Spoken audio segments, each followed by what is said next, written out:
Datang dari Dika di Rejeso. Rejoso. Rejoso. Habib, apa arti kemerdekaan?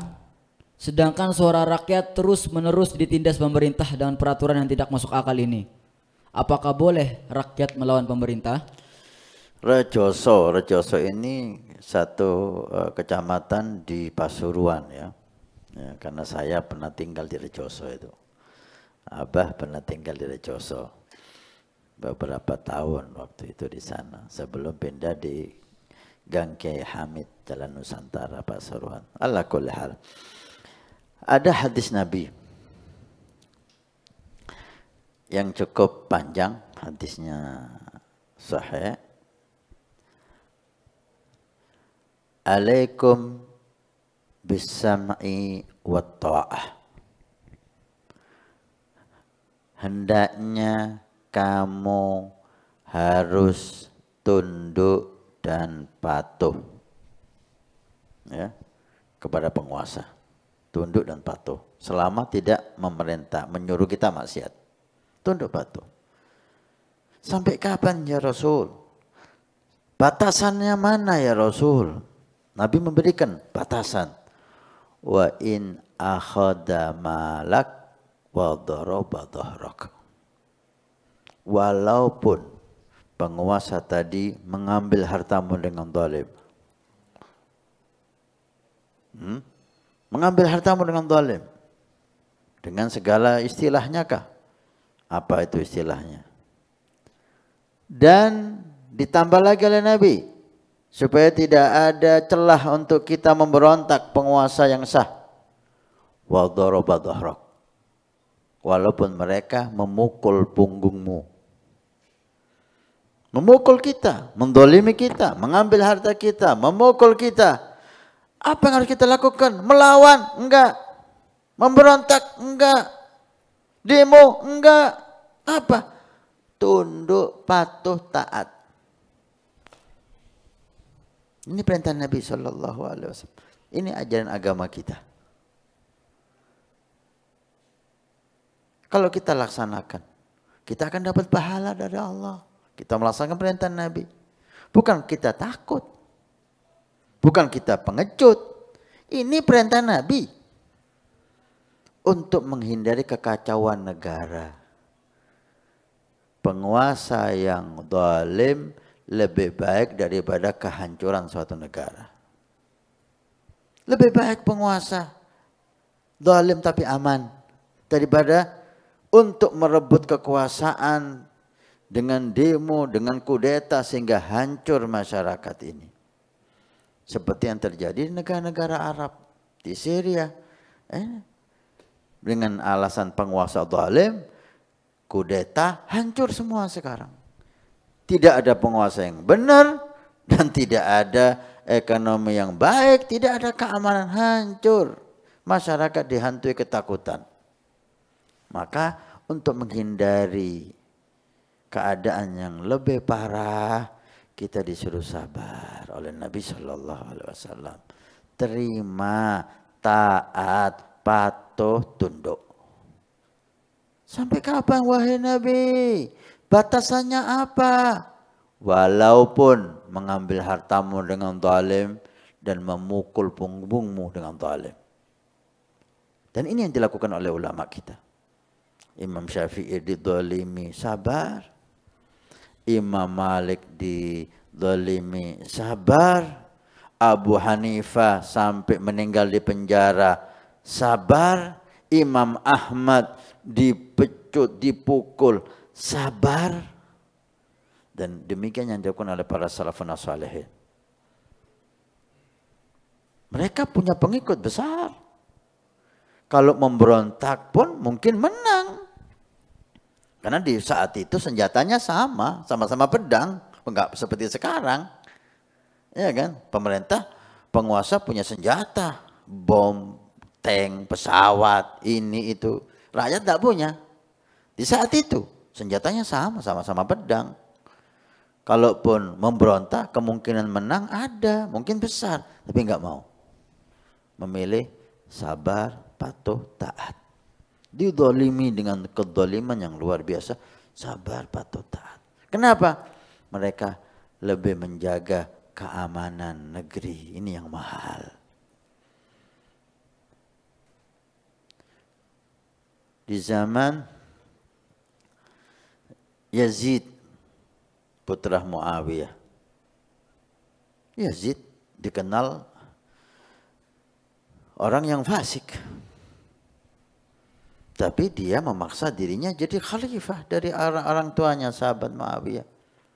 Sahabat Nabi banyak waktu itu. Di saat itu banyak sahabat Nabi. Tapi nggak ada yang berontak. Yazid zalim. Yazid fasik dan sahabat Nabi banyak di situ. Apa yang dilakukan sahabat? Memberontak? Mengumpulkan massa? Enggak. Alas. Sabar. Tunggu takdir Allah. Padahal sahabat Nabi banyak di saat itu. Sehingga terjadi sampai terbunuhnya Imam Husain. Imam Husain enggak memberontak. Imam Husain ke Kufah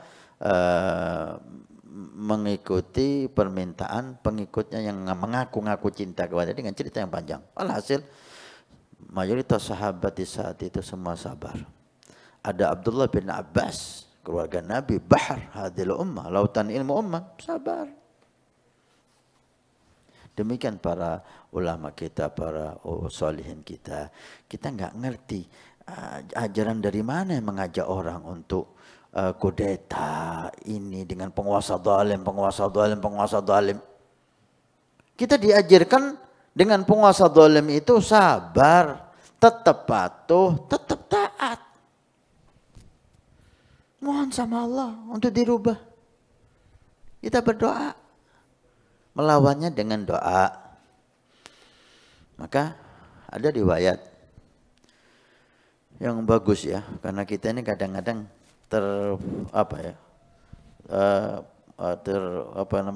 provokatori gitu ya. Kita kena provokator sehingga kita ikut-ikutan mencaci, menghujat dan seterusnya kepada penguasa kita. Yang itu melanggar sunnah Nabi SAW. Ada hadis yang mengatakan, jangan kamu caci penguasa kamu.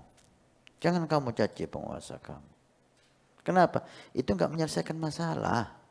Itu menambah ya masalah. Jangan kau caci penguasa kamu dengan kezaliman mereka. Karena itu kan dosa-dosa kamu. Penguasa yang zalim itu karena dosa kita. Allah jadikan bentuk penguasa zalim. Kalau kita menganggap penguasa kita zalim, itu jangan salahkan dia, salahkan diri kita. Itu dosa kita. Kalau mau Allah berhidayah dia, kalau mau Allah rubah dia, ya rubah diri kita. Innallaha la yughayyiru ma bi anfusikum, apa itu? Innallaha la yughayyiru ma bi qaumin hatta yughayyiru ma bi anfusikum. Allah enggak mau merubah keadaan seseorang kecuali kita merubah keadaan kita. Ayo kita tobat. Kalau kita menganggap penguasa itu zalim, ayo kita tobat. Ayo kita sholat.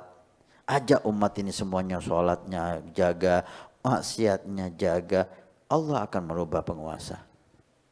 Allah akan memberi hidayah mereka, Allah atau menggantikan. Jangan ikut-ikutan orang yang punya kepentingan. Kadang-kadang kita nggak tahu penguasa kita. Kita nggak kenal persis penguasa kita. Kita nggak paham tentang penguasa kita. Kita ikut-ikutan orang-orang yang punya kepentingan. Saya mau tanya kepada semuanya. Adakah penguasa dari zaman merdeka sampai saat ini? Berapa banyak sudah berganti mulai Soekarno. Habis Soekarno siapa? Soeharto. Habis Soeharto. Habibie itu berapa tahun atau berapa lama. Kemudian Gus Dur, ya kan?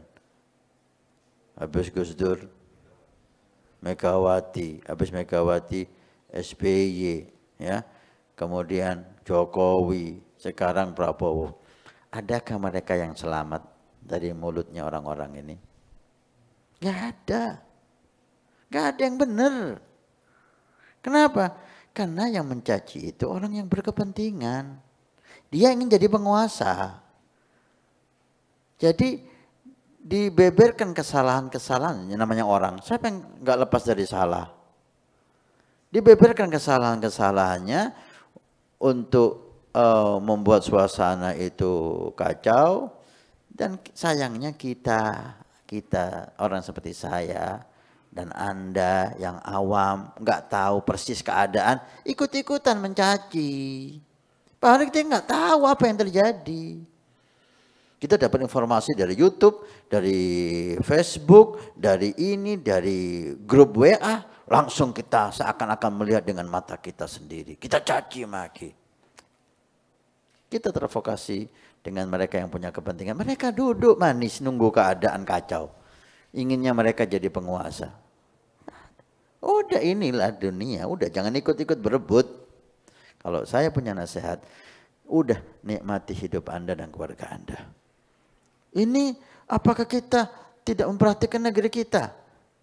Apakah dengan mencaci Anda memperbaiki negeri Anda? Apa enggak tambah bikin masalah? Ingin memperbaiki negeri, ibadah, taat sama Allah, makmurkan masjid, makmurkan majelis, jadikan masyarakat itu taat sama Allah dan Rasul. Ini memperbaiki negara, ini cinta tanah air. Karena dengan masyarakat yang mayoritas beribadah dan beriman akan turun barokah. Walau anna ahlal qura amanu wa taqaw la fatahna alaihim barakatin minas samai wal ard. Jika mayoritas umat ini beriman dan bertakwa, maka aku buka berkah dari langit, aku buka berkah di bumi. Kan nggak bisa kalau penguasanya zalim, Ustaz. Siapa yang bilang nggak bisa? Berapa banyak zaman penguasa zalim masyarakatnya mukminin, muttaqin, sholihin. Banyak.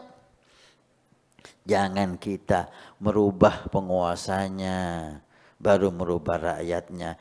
Itu sulit terjadi. Yang ada pertempuran, percekcokan, pembunuhan seperti negara-negara yang lain. Kalau mau merubah masyarakatnya ini lu rubah. Jadikan masyarakat bertakwa. Jangan Anda ngurusi penguasa. Masyarakatnya urus.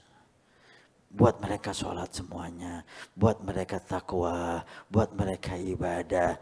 Allah yang akan merubah nanti. Dengan cara yang indah. Tanpa ada pertengkaran. Tanpa ada pembunuhan. Udah jangan kita diajari hal yang salah.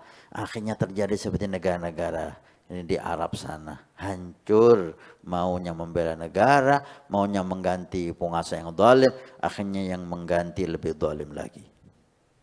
Orang berebut, ini orang berebut, jangan kita ikut-ikutan.